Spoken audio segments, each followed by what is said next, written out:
Jangan. Jangan. Jangan. Naling. Naling.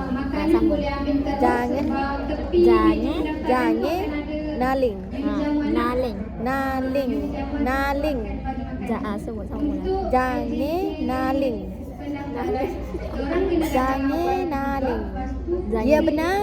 Jangan naling. Ya benar. Ya benar. Ya benar. Jangan naling. Ya benar tahu tak apa? Ya betul. Ya sebenarnya. Ya benar. Jangan naling. Sebab tu tanya sebut jangan naling.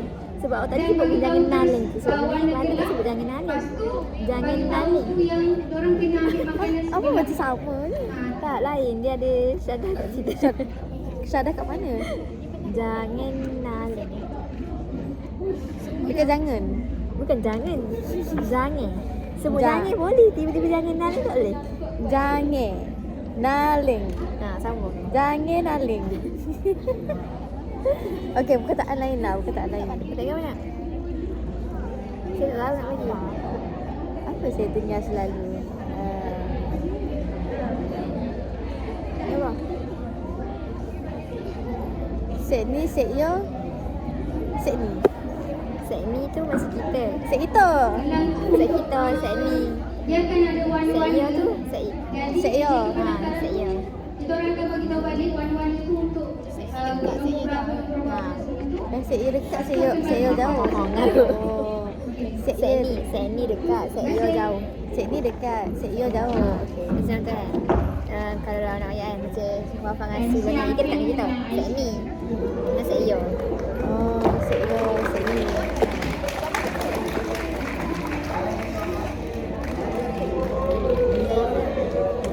Oh, inilah yang cakap nak joget-joget. Tadi okey. Zaini. Tadi okey ke ambil balang? Ha? Ambil balang. Dah? Siapa? Dengan air gula. Dengan air gula. Okey. Air gula. Apa kasi air gula? Buat apa? Buat apa? Kasi air gula. Siapa beri air gula? Nabi. Nabi beri air gula kali? Ha. Bagus ya Nabi. Mumi tak ke? Tak. sebab Danisha minta. Mana ada? Sumpah. Dia fikir ada. Danisha tak ada mesej pun Nabi tahu. Danisha mesej Fawaz dengan oyak kaki dia tadi. Ke air gula lebih tak? Air gula dalam zaman dulu. Tak tahu. Saya tanya air gula dia elok. Tapi tak guna air gula pun. Oyak saya apa? Oh, farm fresh Fresh kan? tu. Oh. Tak tahu. Sek yo, sek ni, sek kita. Sek kita jangan We, pecah. we, Sek kita jangan pecah. Oh tu biasa je. sek kita mandi. Sebut lah tu. Bapa suka bapa suka kat MC ke? Selamat datang dekat sana. penutupan program bilik musim cilik Dah lagi dah. 2025.